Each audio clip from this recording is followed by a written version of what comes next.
Yeah, I mean, we kept it within striking distance and going into the 10th, just hoping we'd have an opportunity to score 2 or score 3, and we were setting it up pretty good, but I just don't think my shot was possible unless I could throw it a lot harder. So we gave it a run, though. To that point, just hanging tough with this team. What can you take away from this game to apply to the next one, knowing that you guys pushed the #1 ranked team in the world to the brink today? Yeah, I mean, we played really well. We just gave up those 2 single-point steals, and you can't let them get a lead. They're so good. So it's like we need to keep the game just a little bit closer tomorrow and just give ourselves a better chance to pull it off. How are you so calm out there? I saw right before your last shot, you cracked a smile after the whole crowd was cheering for you and whatnot. How are you so calm? What's at stake right now? I don't know. I just love curling. It's so fun. I'm just so grateful to be out there playing in front of this crowd, and I'm just having a blast.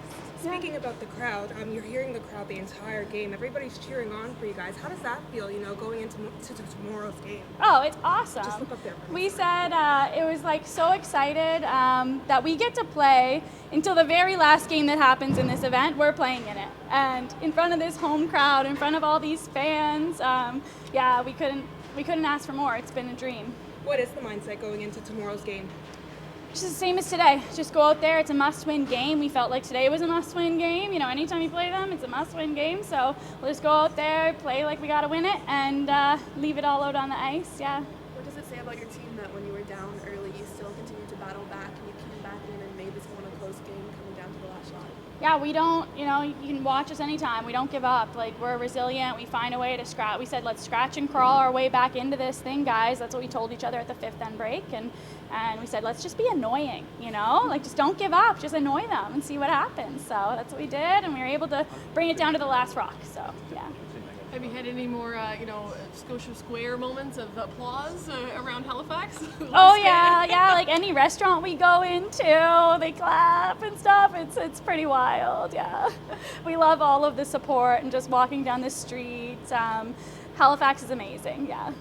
Emma, congratulations. What a battle today. You guys stuck with it. You're 1 win away from going to the Olympics. Take us through today's battle. Yeah, it was challenging out there. It's always, if you can guarantee that you're going to win the semi, it's an advantage to play in the semi. Getting to see the ice conditions on the exact same sheet, and it looked similar today. We thought when we started the game that the frost was going to stay away, but it was not the case, and we definitely struggled a little bit when the frost creeped in. So something to note for tomorrow, and we'll be a little sharper, and hopefully it won't be as tense near the end of the game. One thing about this team throughout this remarkable run is that you find ways to win. You did it again with adverse ice conditions. What does it say about the character of this team to pull it off? Yeah, I think that we've been in a lot of close games, and I know that a lot of people talk about our record, and to me that so many of those games on that win side of the record were really close, where we pulled it out kind of like we did today. So it just shows that we just stay in games, and the loss that we had this week, like we gave up 3 and 9 and took 3 to tie and forced her to make a last shot. Like, we're never going to give up out there, and we were definitely a little bit confused at times, and I think that we'll be able to make a good note of the ice map and what ends the frost start to creep in, and hopefully we'll have a little bit more of a plan for tomorrow. My last one, Christina said they talked about being very annoying. Respectfully, how annoying was Team Black today in this battle? Well, not annoying. They definitely made a lot of shots, and they had a good handle on the ice, and I think that they're a great team. So I'm never annoying. It was a well-played game on their part, so we'll take that forward, and they're always a nice team to play against, and they've got the crowd on their side, and it's a great building to play in, and yeah. What can you say about that crowd? Well, the crowd's amazing, and when we played in the Sydney Worlds, the crowd was the same. It's so electric and so fun. Everyone's so into it, and you can't beat a crowd like that, whether they're cheering for us or cheering for them. A sold-out crowd is the best thing you can expect from curling. How do you stay locked in with a crowd like that? Keep looking up. Thankfully, the crowd isn't against us, so it's not too bad. Obviously, if they cheer for Christina, that's expected, but we did get some cheers as well, so we'll take it. We'll take the neutral. What impresses you the most about Christina Black, just the run that they're having right now? Well, I think she's always in games. Like, she's always, like, they have really great draw weight. They have good team dynamics. They're very supportive of one another, and they figure out how to make the next one too. So they're a very strong team. We've always had tough games against them. Every year we've played against her, and it's been a number of years at the Scotties. So we knew it would be a battle, and it was. Then 10th end, what was going through your mind? Yeah, I was like a little confused how we got there, but they made a lot of nice freezes and taps, and all of a sudden we were in a little bit of trouble. So it wasn't the easiest shot to enter in the last one. It was definitely there, but it wasn't super easy, and we kind of just had to put a hope out there. Rachel, congratulations. This was a battle until the last rock. What was it like from your perspective? Definitely challenging. Ice kept changing and tough to keep up with, but I thought we stayed really tough together. I thought we made a ton of shots, and we were as precise as we could be. And yeah, I thought we had an okay game, and it needs to be a little bit sharper, and hopefully, yeah, a few things change tomorrow.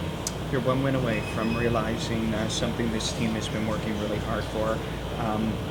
You'll likely say one shot at a time, but over to you, Rachel, with this next game ahead. Yeah, more of the same. We've been in these situations before in finals and big moments, and we're out there supporting each other and with each other with every shot, every miss, just trying to learn and trying to get better. My last one, the 10th end of the men's semi was absolutely chaotic. This got a little chaotic here today. How much are the conditions affecting that and making these predicaments when I know you would have liked a much easier 10th? Yeah, for sure.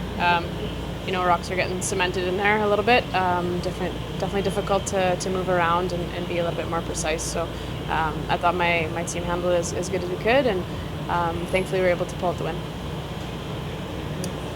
I'll ask another one if nobody is. The kids are here, and I know how much you love the time away from them in these pressure moments. How nice is it to have the kids here? I think they arrived yesterday or whatever day we're on. Yeah. It's amazing for them to be here. I'm so excited they get to, cheer me on in this venue, and just experience an event like this in this magnitude is just really, really amazing that they are able to be a part of it with us. What can you say about the crowd today? Yeah, they were amazing. Everyone was cheering for good shots, and we felt the energy of the crowd. We love them. We love playing in Halifax, Nova Scotia. East Coast is always just phenomenal cheering fans.